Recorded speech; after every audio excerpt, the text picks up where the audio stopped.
Hi guys, मैं just अभी सो के उठी हूँ और अब मैं ब्रश करने जा रही हूँ। मैं ब्रश करने आ गई हूँ और अब मैं मम्मी से बात करते करते ब्रश कर रही हूँ। मैं आपको 5 मिनट बाद मिलती हूँ। अब मैं फेस वॉश कर रही हूँ।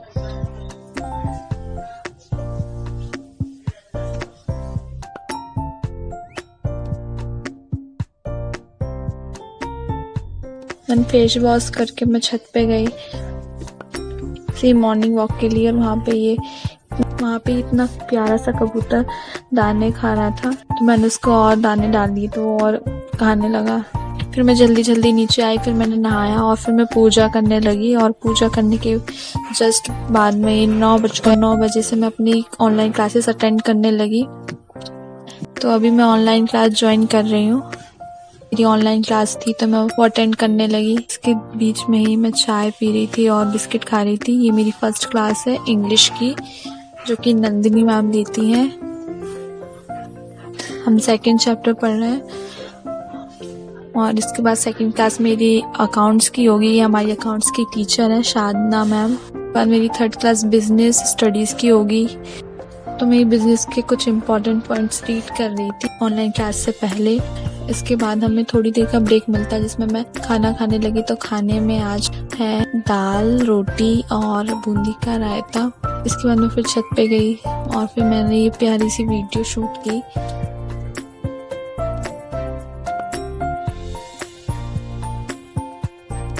और फिर मैं नीचे आई, सॉन्ग बजा था जिसमें ऐश्वर्या मैम बहुत अच्छी लग रही थी, तो मैंने ये वीडियो भी शूट की और ये मुझे बहुत अच्छी लगी तो मैंने इस क्लिप को भी डाल दिया।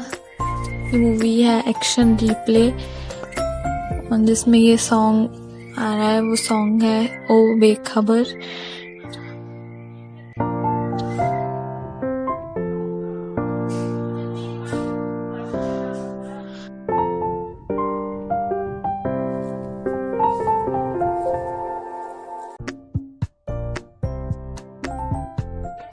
फिर मैंने सॉन्ग सुनने के बाद अपनी 2 क्लासेस और अटेंड की, जो कि थी हिंदी और बिजनेस इकोनॉमिक्स।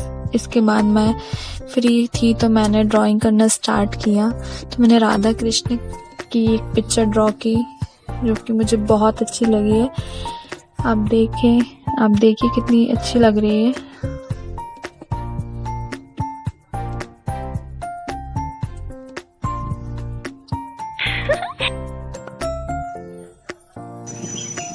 फिर ये दोपहर की समय की क्लिप से 3-3:30 बज रहे थे, तो मैं छत पे गई थी। वेट करते करते थक गई थी कि कब रिजल्ट आएगा। तो मैंने देखा कि कितने सारे बर्ड्स उड़ रहे हैं। इसके बाद 4 बज गए और फिर मैं जब नीचे आई तो मैं ट्राई कर रही थी कि मैं देखूं अपना रिजल्ट, पर इतना ज़्यादा नेटवर्क इशू हो रहा था कि सर्वर ही डाउन चल रहा था और फिर रिजल्ट खुल ही नहीं रहा था। फिर मैंने थोड़ी देर बाद और ट्राई किया। तो मैं ट्राई कर ही रही थी और वेबसाइट से बहुत सारी वेबसाइट्स मैंने खोली और फिर मैंने कंटिन्यूअसली ट्राई किया। इसके बाद भी कुछ रिज़ल्ट नहीं मिला और मैं अपने भाई से बोल रही हूँ कि और कोई वेबसाइट है जिसे निकाल सकते हैं। तो अभी भी सर्वर डाउन ही चल रहा है।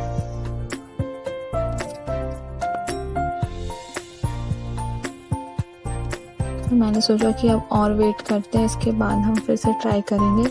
ये देखिए सर्वर डाउन ही चल रहा है, खुल ही नहीं रहा था वेबसाइट। मुझे हंसी आ रही है कि क्या हो रहा है। फिर इसके बाद मैंने फिर ट्राई किया, तो मैं ट्राई करती रही और फिर खुल गया। अपना रोल नंबर डाल रही हूँ और इसके बाद मेरा रिजल्ट आ गया। मेरा इंग्लिश में है 80, हिंदी में है 85 और संस्कृत में है 85, मैथ्स में है 75, साइंस में है 80, सोशल साइंस में 80 और मेरे जो परसेंटेज है वो है 82। तो मैं इतनी खुश नहीं हूँ अपने परसेंटेज देख के, क्योंकि इससे ज़्यादा मैं लेके आ सकती थी। इसके बाद हम भुट्टे भुनने लगे। अमेरिकन कॉर्न है ये। तो मैं इतनी खुश नहीं थी। फिर मैंने सोचा कि चलो जो हुआ ठीक हुआ, पर हम भुट्टे एंजॉय करने वाले हैं गर्मा गर्म। तो आप देख सकते हैं कितने अच्छे से ये भुन रहा है और अब हम इन्हें एंजॉय करेंगे।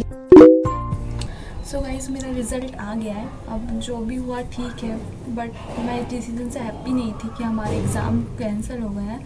मैंने सोचा था कि हम नॉर्मल जैसे एग्ज़ाम होते हैं वैसे एग्ज़ाम देंगे, बट ऐसा कुछ नहीं हुआ। तो ठीक है, अब कोविड चल रहा था तो अब क्या कर सकते। बट मैंने अपने एग्ज़ाम की तैयारियां कर ली थी, क्योंकि मुझे लग रहा था कि एग्ज़ाम होंगे, क्योंकि 1-1.5 साल तो कोविड को चलते हो ही गया था। 14 तारीख का एक तरीके से बहुत मायने रखता है हमारी लाइफ में, क्योंकि 14 तारीख यानी कि 14 अप्रैल को डिसीजन आया कि हमारे पेपर जो है वो पोस्टपोन कर दिए गए। 14 मई को डिसीजन आया कि एग्ज़ाम कैंसिल ही हुए। और मैंने पूरी प्रिपरेशन कर ली थी। मैं ऐसे नहीं कहूँगी कि मैंने प्रिपरेशन नहीं की थी, या फिर कि मैंने सोच के रखा था कि कोरोना आएगा और इस साल भी हम लोग को पास करवा देगा, ऐसा कुछ नहीं था। मैंने पढ़ाई भी की थी और फुल प्रिपरेशन थी। मैं फुल एग्ज़ाम देने के मूड में थी। मैं अपने फ्रेंड से भी कह रही थी कि एग्ज़ाम कैंसिल हो जाएंगे तो लोग बोलेंगे कोविड बैच है। अगर आपको लग रहा हो मैं उन बच्चों में ऐसे जो 33 मार्क्स भी नहीं ला पाती, तो ऐसा नहीं है। हमारे 9th में एग्ज़ाम हुए थे और 9th में भी मतलब ऐसा नहीं था कि ऑफलाइन मोड हो रहे हैं तो ओपन बुक हो रहे हैं, नहीं। हमारे फरवरी में एग्ज़ाम हो गए थे लॉकडाउन लगने से कुछ 20-25 दिन पहले, और हमारा तो रिज़ल्ट भी बन चुका था। तो जब रिज़ल्ट आया था तो मेरे 88% इनफेक्ट पॉइंट में कुछ यानी कि 89 समथिंग कुछ थे। और मुझे इस साल भी मतलब एक 10th ग्रेडर को जब 88 आ जाते हैं तो कितनी बड़ी बात होती है। तो मुझे पता था कि मैं 85 प्लस ला पाऊँगी, क्योंकि मैंने इतनी पढ़ाई की थी। और मैं आपको बता दूं कि हमारे प्री बोर्ड भी जो थे वो ऑफलाइन मोड पे यानी कि जैसे होते हैं नॉर्मली स्कूल में जाके वैसे ही हुए थे। और 6 मार्च को रिज़ल्ट आया था, तो उसमें भी सबका इतने अच्छे परसेंटेज बने थे। तो हिसाब से देखा जाए तो हमारे 10th बोर्ड में भी अच्छे बन ही जाते, क्योंकि सबकी प्रिपरेशन चल रही थी। प्री बोर्ड हो चुके थे, हर महीने यूटी हो रहे थे, एंड मिड टर्म्स भी हमारे हुए थे। मेरे हिसाब से मेरे 85 प्लस आ ही जाते। और पर अब क्या कर सकते हैं मेरे, क्योंकि मैंने प्रिपरेशन करके रखी हुई थी। और मैंने ही नहीं, मेरी क्लास के बहुत सारे लोग भी, सबको लग रहा था एग्ज़ाम होंगे, क्योंकि पिछले साल पास कर दिया था तो ज़रूरी थोड़ी ना था कि इस साल भी पास करें। बट इस साल भी कोविड रहा और अभी भी चल ही रहा है, और हम लोग 11th में भी कोविड की वजह से ऑनलाइन क्लासेस ही अटेंड कर रहे हैं। और हम बस अभी से लक हैं या बैड लक कि हमारे एग्ज़ाम नहीं हुए। और फिर भी अगर आप जानना चाहते हैं कि मैंने कैसे पढ़ाई की थी, क्योंकि मुझे खुद पे विश्वास है कि मैं इतने परसेंटेज ला सकती थी। और मेरे जो फैमिली मेम्बर्स हैं वो भी यही कह रहे थे कि मैं बहुत अच्छे से पढ़ाई कर रही हूँ, तो मेरे परसेंटेज भी 85 प्लस ही जाने चाहिए।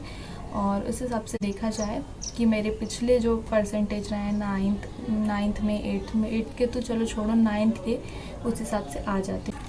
तो मैं आपको बता दूं कि हमारी जो मैथ्स टीचर थी उनका मुझे पढ़ाना बिल्कुल समझ नहीं आता है। और मैं कोचिंग ट्यूशन कुछ भी नहीं जा रही थी, क्योंकि कोविड है और इस वजह से मैं नहीं गई। और फिर डियर सर एक चैनल है जिसे शायद आप सब जानते हो, जो कि इंग्लिश हिंदी सब पढ़ाते हैं। तो मैथ्स के उन्होंने पूरे चैप्टर वाइज पूरी वीडियोस बनाई थी, एक 1.5 घंटे, इनफैक्ट 2 घंटे की भी वीडियोस थी, जिनमें ज़्यादा एक्सरसाइज थी। जो बड़े चैप्टर थे 6, 7, 8 एक्सरसाइज है, उनकी वीडियोस 2 घंटे की, बाकी 1.5 घंटे में वो पूरा चैप्टर कंप्लीट करवा देते थे और बहुत अच्छा पढ़ाते थे। और मैंने उन्हीं की वीडियोस के थ्रू अपना मैथ्स का सिलेबस कंप्लीट किया, और वो बहुत अच्छा पढ़ाते थे, बहुत अच्छा, मतलब बहुत अच्छा।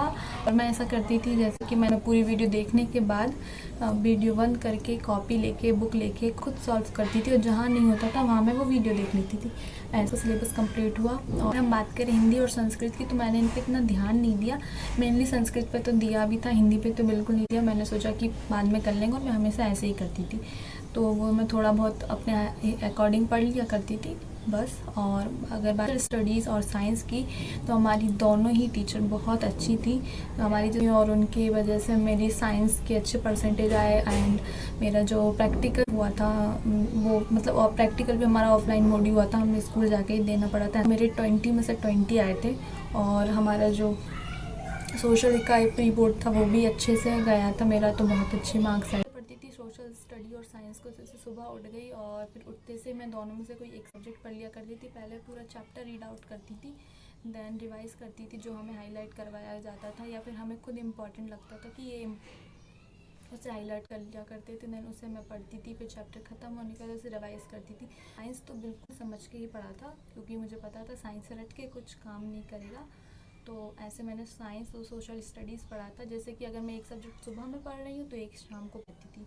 और मैथ्स हो गया, हिंदी हो गई, संस्कृत हो गई, सोशल स्टडी हो गया, साइंस हो गया, बचा क्या इंग्लिश। हमारी इंग्लिश की टीचर जो है नंदिनी मैम भी बहुत अच्छा पढ़ाती हैं, बल्कि वो ग्रामर इतनी अच्छी पढ़ाती कि मैंने आज तक उनकी जैसी कोई टीचर नहीं देखी जो ग्रामर इतना अच्छा पढ़ाती है। आपने मेरा वीडियो पूरा देखा है तो स्टार्टिंग में मैंने दिखाया था कि मेरी फ़र्स्ट क्लास जो है वो इंग्लिश की थी और वही हमारा पढ़ा रही थी। तो यूट्यूब पर चैनल भी है, अगर आपको उनसे पढ़ना है तो उन्होंने वीडियोस अपलोड करके रखे हैं। मैं उनके चैनल की लिंक उनके अपने डिस्क्रिप्शन में दे दूँगी।